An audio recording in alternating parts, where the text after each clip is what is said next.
Hello everyone, my name is Dr. Diana Tolmie from the Queensland Conservatorium, Griffith University. Welcome to the second session in the Music Livelihoods Knowledge Series 2023. This is a series of 6 sessions that invite people to either reaffirm their current knowledge of musicians and or gain a deeper understanding for either the benefit of themselves or others. This knowledge series is also tied to the International Music Livelihood Symposium, which is held online every year. So, the previous session, we worked through the concept of musicians' passion and calling. Key takeaways from that session were that music passion is developed through positive engagement, value for music, and time spent to a point it becomes ingrained in one's personal identity. Subsequent motivation and activity can feed this further to develop a calling, which in turn feeds one's passion. It's cyclical. Depending on the strength of passion and calling, it can provide immunity or resilience to the inevitable career setbacks, but this is dependent on how the passion and calling is approached. Passion can be harmonious, where the musician is in control of their music, or obsessive, where the music controls the musician, and one can have and or live a calling. Cognitive dissonance occurs when one has a calling, but it's not lived out. In other words, when what one values in life is not matched with one's actions. Thus, we aim for matching calling, be it traditional, modern, or transcendent, with activities, and knowing your multiple available career options is helpful.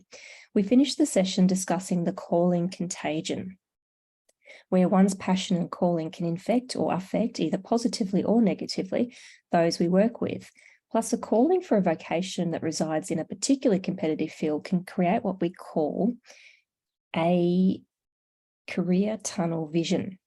Again, having an awareness of self, knowing your options, and making sure your career story is your own and not someone else's is truly vital. So this session is about musicians' career journeys.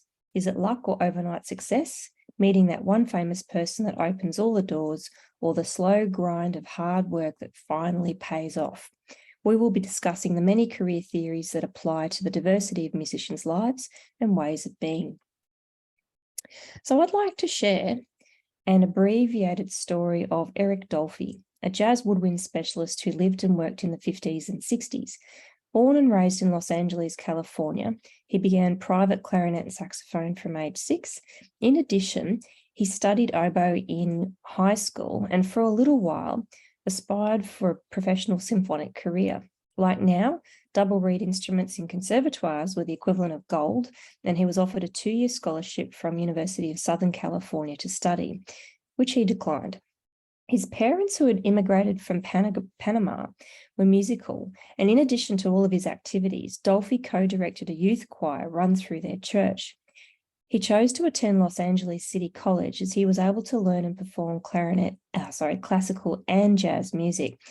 Like many seeking permanent work and an opportunity to sit out the Korean War, in 1950, he joined the army, then he attended the Navy School of Music.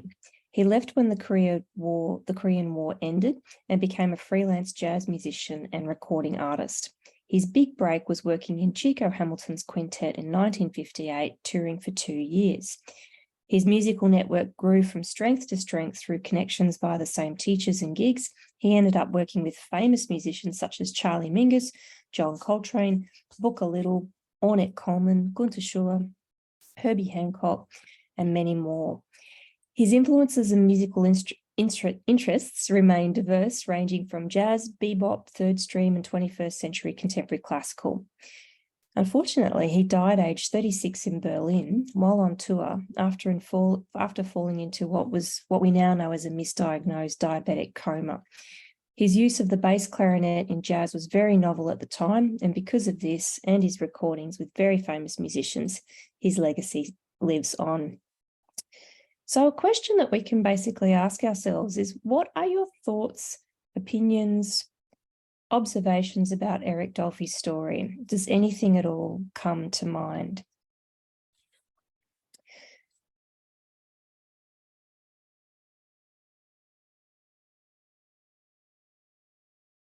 So a thing to consider is that many jazz musicians of the time would have a very similar story of lessons, formal, informal training, gigging, tours, recording, Defence Force in there somewhere, and potentially dying far too young.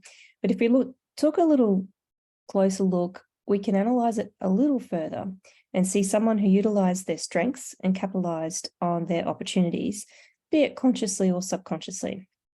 For example, he started clarinet and saxophone lessons at the age of 6 in Los Angeles. For those in the know, this is an incredibly early time to start such instruments, particularly as one is dealing with navigating missing baby front teeth and one's coordination and strength is yet to develop. So that level of precocious capability is truly a big deal. So his career pathway and his identity development, we know, began very early. Studying oboe in high school and aspiring for a professional career in an orchestra is potential evidence of having a calling, but one that is misaligned with his values for creativity, diversity, and collaboration. These values were impacted by many influences in his life. His family values of music and his other activities in the youth choir combined to create a strong personal support network. That is, his passion was supported and diverse enough to override that tunnel career vision. Such multidisciplinarity was further explored in a deliberate choice of tertiary education, where he could develop his interests in jazz and classical. Such diverse interests and capabilities made him very employable, but at the same time indicated one who was not only curious, but risk-averse to the precarity often existing in a freelance music career. Hence the enrolment in the Army and Navy, also a way not to get drafted, thus potentially killed, aided his network development and subsequent freelance career. So these good networks developed into great networks. So, for example, such a big break to perform in the Chico Hamilton Quintet was via recommendation of Buddy Collette, who was a former student of a mutual teacher from his earlier years, Lloyd Rees, who incidentally also taught Charles Mingus. So including more big greats early on in his career, Coltrane, Little, Coleman, Schuller, Hancock, etc., one can easily say Dolphy had strong professional networks which led to rich and diverse musical experiences, further developing his musical flexibility and adaptability. So much so, his use of the bass clarinet helped to establish the instrument within jazz. What we see here is someone who worked against the usual patterns of jazz music at the time. For example, he was innovative and adopted a new technology, the bass clarinet. So technology does not have to be conflated with digital, by the way. So on face value alone, we can conclude the factors leading to his success were an early and ongoing developed capability, quality education, strong support, strong employment networks, and ability to create a niche for himself. This was further supported by timeline events, a war, rising popularity of jazz, and the location, which was the US, and mobility, so his capacity for touring. So other people would call this right time, right place, right people, great music, and great talent. So the question remains, could anyone have these elements within this career, even in current times? And the answer to that is yes. But he was also highly regarded as a very nice person with a strong reputation for being professional. So we call this right values. And so with these right values, his legacy continued, particularly after he died. For example, Charles Mingus says, usually when a man dies, you remember, or you say you remember only the good things about him. With Eric, that's all you could remember. I don't remember any drags he did to anybody. The man was absolutely without a need to hurt. So there is a general understanding in the music profession that if one's general qualities as a human come into question, the genius of one's musicianship has to be extraordinary to overcome those character failings. So to give context to the next lot of questions I'm going to ask, I hear from many people that the music industry and profession is precarious. And as a result, there is a lot of fatalism attributed to it. So a thing to sort of basically ask yourself is, what elements of Dolphy's career were actually able to be controlled? So he could control himself, his location, his skills, his education, also his point of differentiation, which was the bass clarinet. So the next question is, what elements would he have had no control over? And so in this case, it's what people thought of his music, the profession itself, the contextual environment. So have a think about your own career. What elements are similar to Dolphy's? Was there any time of your career that you followed a strategy or a particular mindset? And what was that? So similar to a business life cycle, there are 5 stages of an arts career: training, beginning new, emerging, established, and established but working less than before. And a big question on the mind of those training for a career in music is, when does one make it? And it can be a big "it depends." So arts economists Throsby and Zednik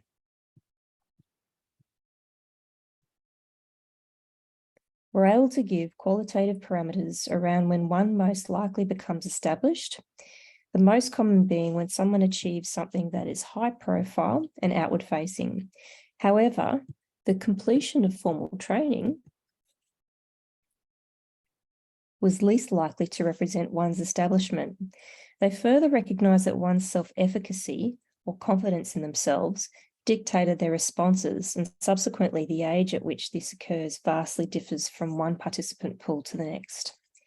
For example, the average age musicians felt they became established in the profession in 2010 was 26. In 2017, it was 40. But the common age is more indicative of some consistency, notching up only a few years to 28 from 25 years old, which was a comparative trend when we look at the composers' results. What their data alone tells us that in Australia, an increasingly competitive environment exists. More people are willing to identify as musicians. Younger musicians are taking their time with their career development, pick and choosing what they want to do, and some opting for non-music work rather than low or no pay or undesirable work. And 2017 represents a larger and more diverse participant pool than the 2010 cohort. So when we read data like this, it makes sense to ask the question, is it the same in a post-COVID world? And there have been some reports to Australia Council for the Arts that have acknowledged that the broader arts population in Australia has suffered, but whether this is permanent is yet to be captured by research. The next report will be particularly interesting, considering how much arts attendance is currently rebounding in Australia, albeit in the context of new models of arts delivery and arts funding restructure. But the question remains, how did they get there? Let's take a look at the musicians of my 2017 doctoral study. I'll revisit them again at the end of the session in anticipation that we'll further understand what we are seeing. So this 2017 doctoral study was of portfolio career musicians in Australia, and we had roughly 255 or so people responding in full to the survey. So what the data here clearly suggests is that their career path approach was largely saying yes to opportunities, and particularly it was a good way for musicians to begin attaining work and allowing their career to develop. Almost 2/3 were likewise engaged in setting goals, and similarly, having dream goals. Half were very realistic about their skill set and related available employment, yet there was not a fiscal priority for just under half, and 1/4 of the musicians were very happy to let other influences decide their fate. Now, there was a reason to these questions, but first I would like to unpack some theories that I hope give clarity to your own approach to your music journey. So we start off with portfolio careers. Now, this is relevant to many musicians, and it's a generic term that's attributed to those that source their income by engaging in a multitude of music and non-music activities, often called hyphenate careers or slasher careers. It's highly likely that at least one element of the work portfolio has some consistency or security, called the backup, fallback, or bread and butter activity, to allow for the feast or famine experiences of other aspects of the work in the portfolio. So, for example, a common approach is to be a freelance performing artist, depending on the location and type of work. This usually means high precarity, which means high risk. But in addition, this person will also be a private instrumental teacher, and this is usually with predictable income and therefore has low risk of job attrition. Now, some musicians choose to be a composer, which you could say is high creativity, as well as work in arts administration, which offers consistent work but doesn't compete for creative headspace. Others may opt for a portfolio of the most common domains of performance, teaching, composition, and production. So generally, this type of career is consciously strategized and is formed based on one's high values for financial security. So the question is, when do portfolio careers begin? And my 2017 doctoral study found that musicians paid professional work tends to begin during high school. That's about 41%, or during one's undergraduate degree, which is another 41% of those that responded to this survey.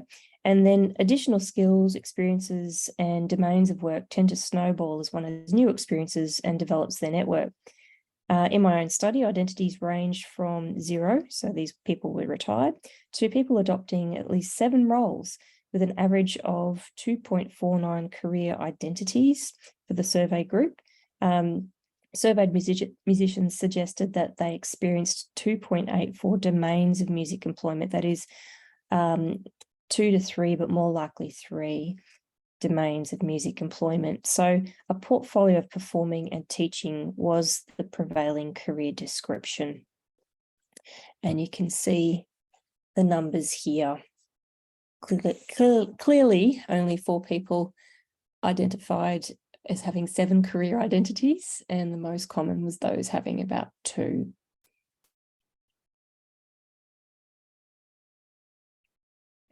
So when I asked these people what they did for a living, their identity was largely described in one of 2 ways. So the first one was as something that could change depending on available and secure work, and it was often described in a hierarchy from stable, low risk, to unstable, high risk work.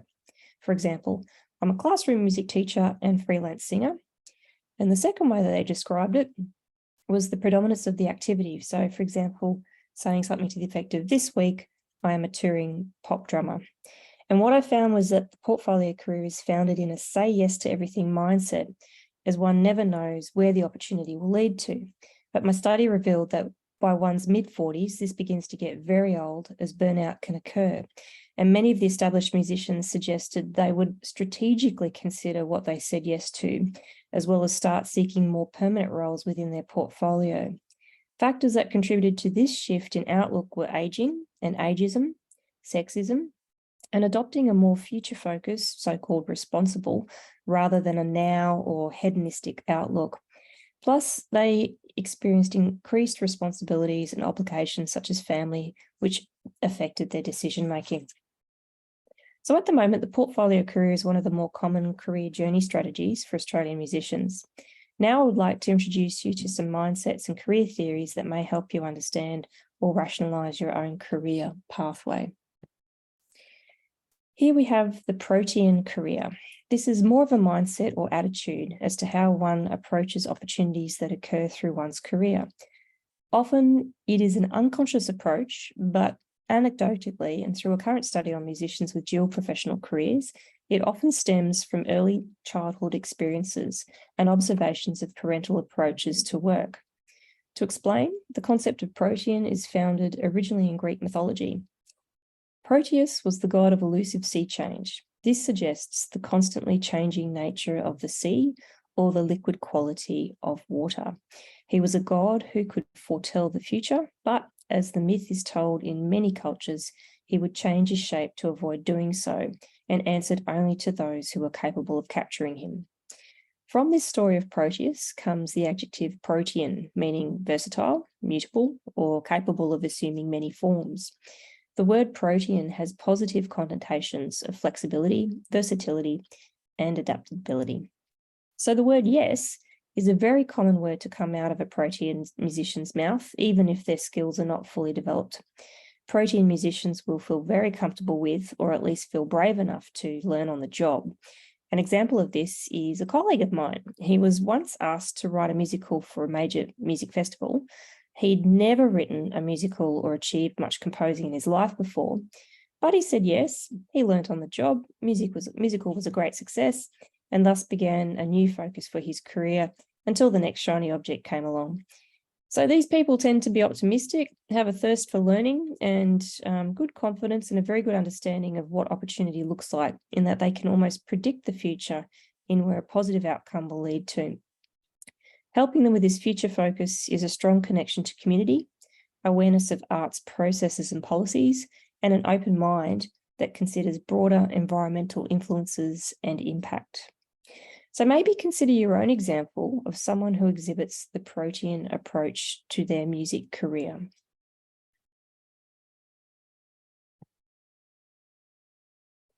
So here we have the lifespan career development theory. This is a career theory developed by Super and Jordaan in the 70s and further developed by Super in the 80s.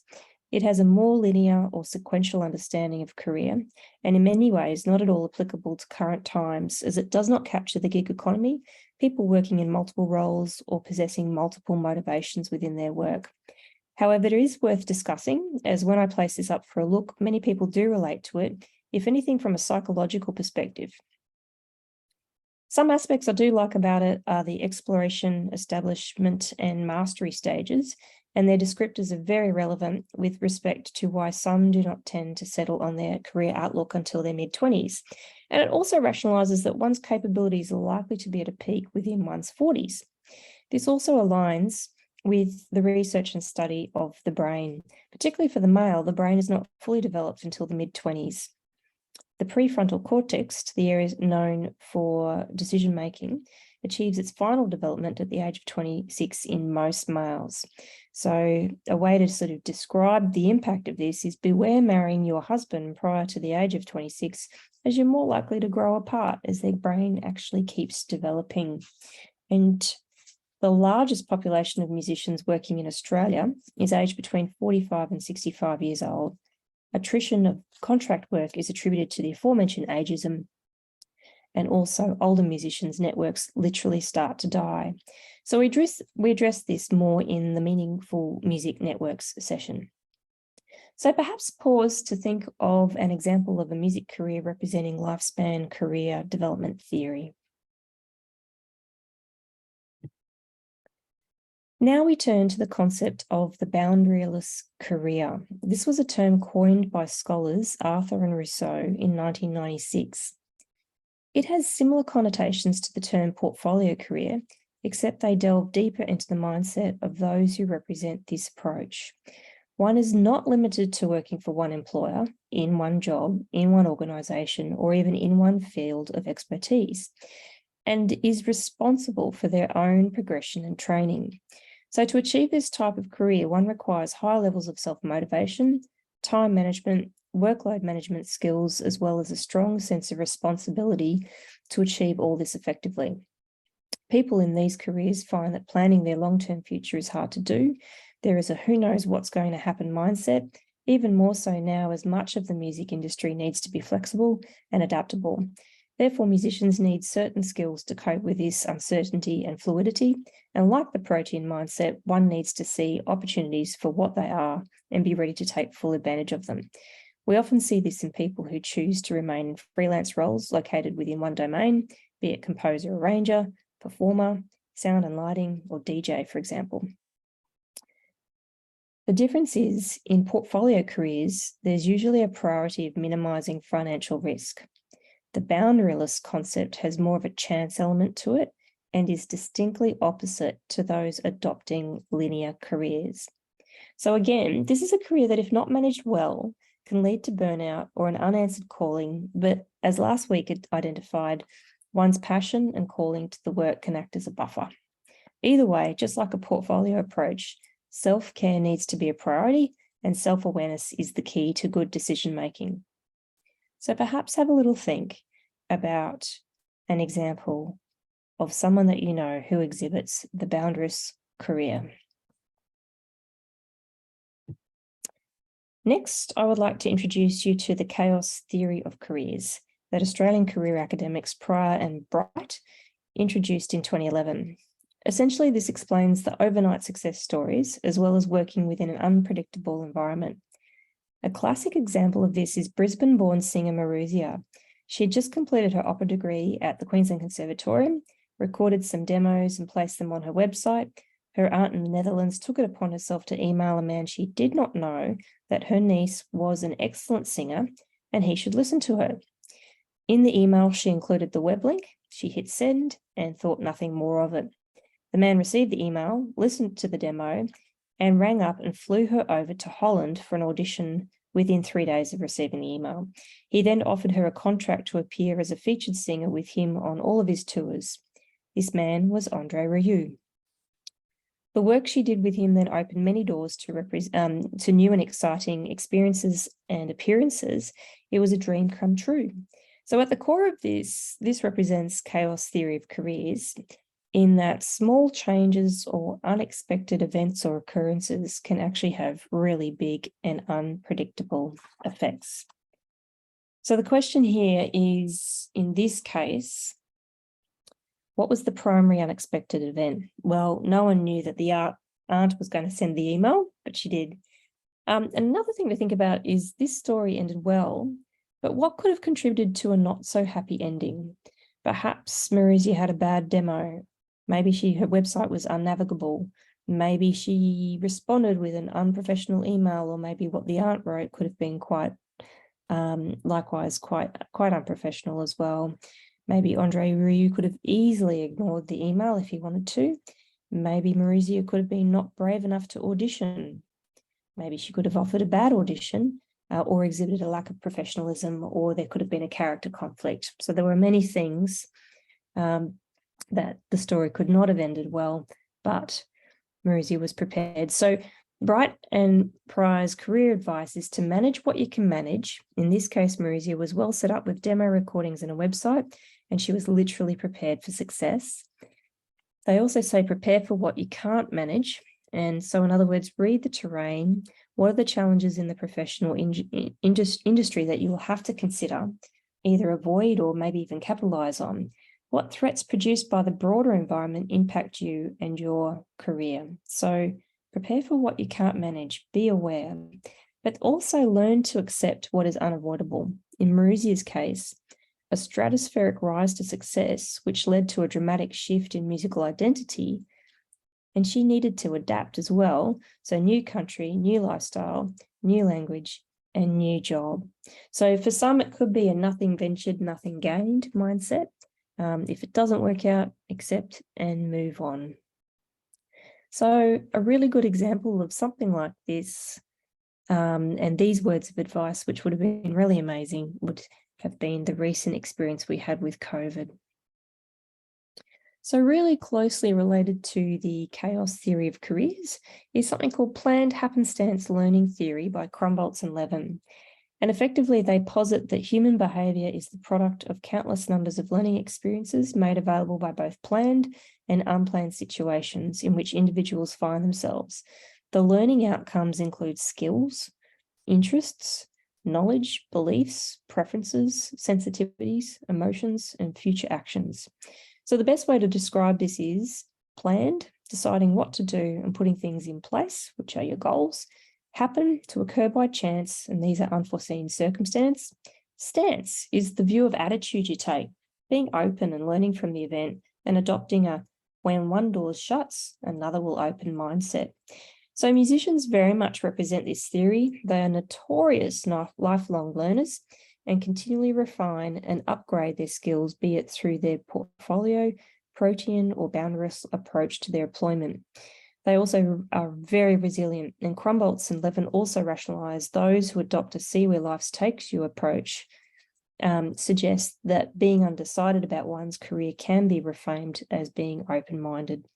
And again, those who seem to do well tend to follow that what these career theorists advocate: lifelong learning, exploring options, and understanding that employment satisfaction is not static and that career and personal aspects are strongly correlated. So, after all of that, what is the difference between chaos theory and planned happenstance? Well, mostly the difference between the two is intensity of change and unpredictability. So both argue impermanence and chance, but chaos theory is at the extreme end of this, where a small and seemingly insignificant event, a butterfly flapping its wings, as it were, can have significant positive or negative consequences to which one has to respond. And that word respond is from the word responsible. So one has to respond instead of react, which is a more immediately and potentially rash action. So whereas happenstance learning theory adopts the mindset that things keep going ahead while you're still making plans. So perhaps consider a situation where something you planned led to an unexpected experience. Next, we go to entrepreneurship theory.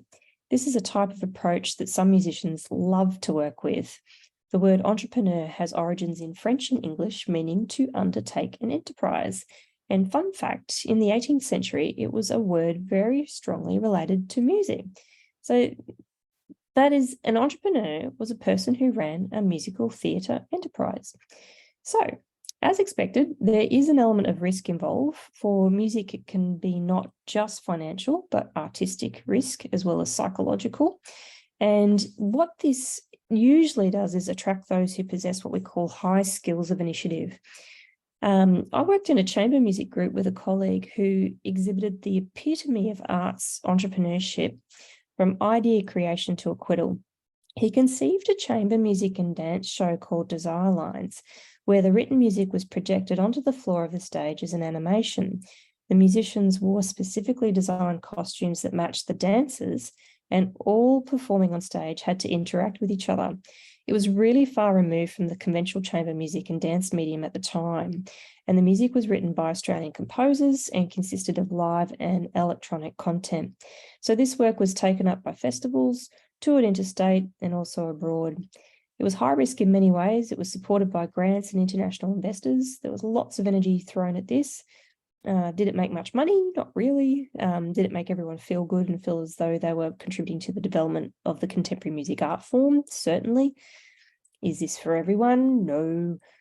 You can kind of have to be that crazy person, possess a strong vision, and not be afraid of going against the grain. Also, you need to surround yourself with open-minded people who are willing to back your ideas and basically go with the flow. So this colleague of mine would often comment on how amenable we were to his ideas. So this leads me to discuss the term social entrepreneurship, as musicians are well known for their altruism and a strong belief that their music can make the world a better place, or at very least be functionally used to do so. So to this end, we have a concept that is rapidly gaining more traction in the wake of climate change and multiple world concerns. A great example of this is something I happened to find out about at an international clarinet festival some years ago. It was a program initially called Clarinets for Conservation, and a lady called Michelle von Haug is a New York-based musician who was concerned about the potential extinction of the impingo tree.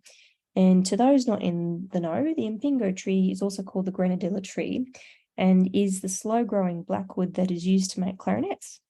So what she did was contact a remote community in the Kilimanjaro region in Africa, and offered to provide sustainable farming advice and work while also teaching the local children the clarinet. She had no idea of the culture, no idea of the area. She had no idea whether the idea would be well received. She just asked sponsors and people for clarinets and accessories, and the local government, non-government organisation for small impingo plants and fertiliser, and plus asked for assistance with accommodation and transport. And she made it work. And so this was over 13 years ago, and it's now called the Daraja Music Initiative, and has since expanded to more music instruments, including strings, and it's still going today. So perhaps consider other examples of social music entrepreneurship, or maybe there's some strong cause that you sort of feel that music can play a big part.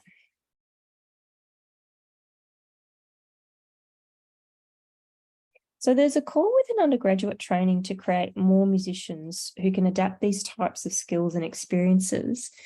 But look, to be fair, for a raft of reasons, it's really not for everyone.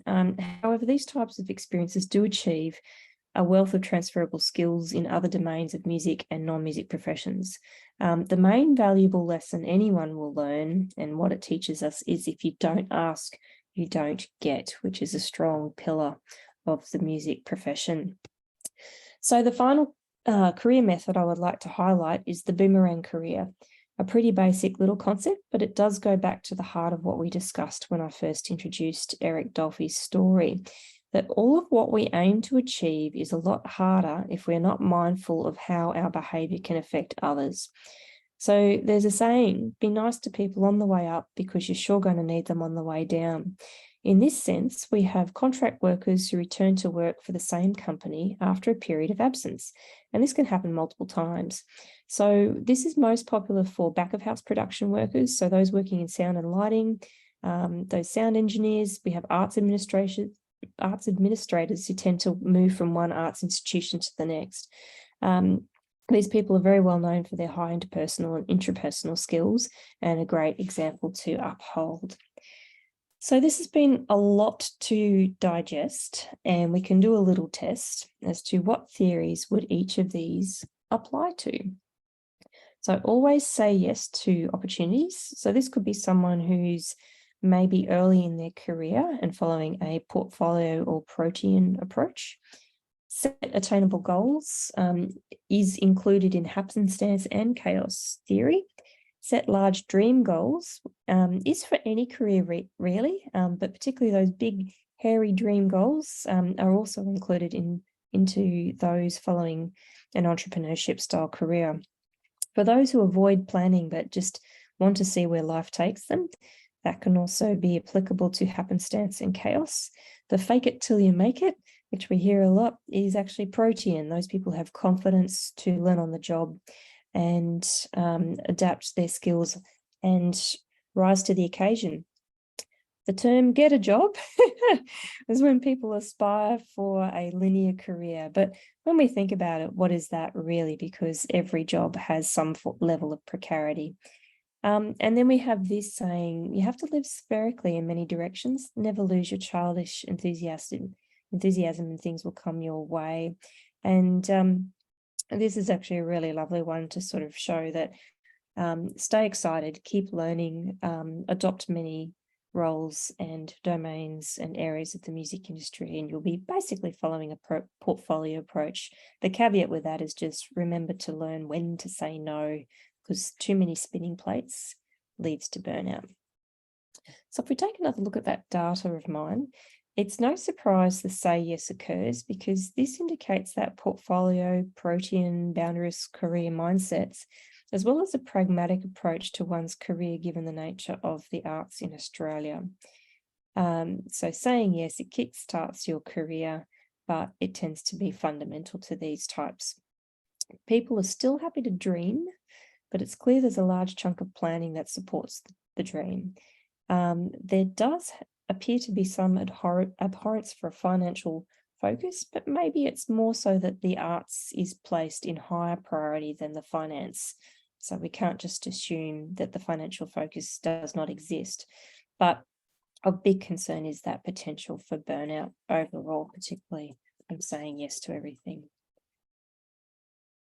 So as mentioned before, that living spherically as well as the setting large dream goals, that actually hints to something called hope action theory, which is coined by Niles in 2014. So this is a more recent theory. So it's essentially found in the premise that hope is linked to self-fulfilling thinking. That is, if you think you can, things will happen. If you think you can't, things may not happen.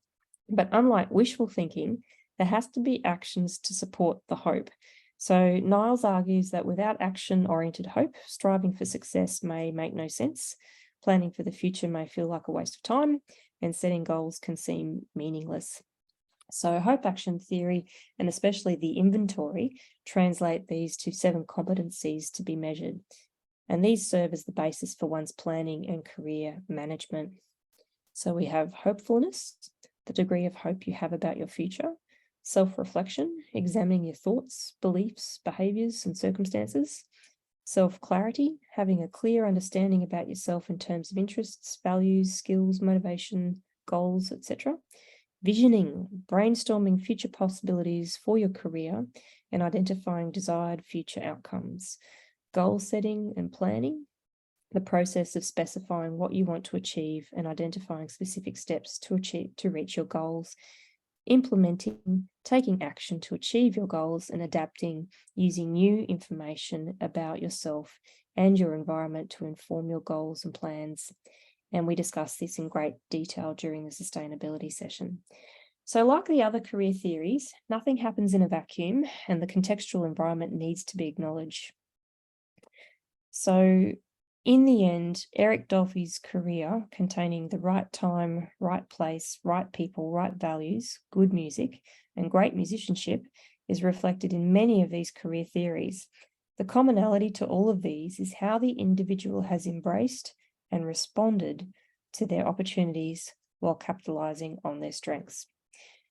So I hope this session has offered some fuel for thought and afforded some clarity with either your relationship with your own music career, be it developing or established, or your observations of others. So the next topic in the series is musicians' minds. And what we work through is that many neuroscience researchers understand the musician's brain to be advantaged. High-level music training results in denser grey matter, a greater volume of neurological connections, and therefore synapse activity. They also recognise musicians, like many creative artists, are predisposed to various pathologies exacerbated by what is recognised as a tough profession. This session explores the creative brain and further delves into musicians' identities, resilience, and self-care methods.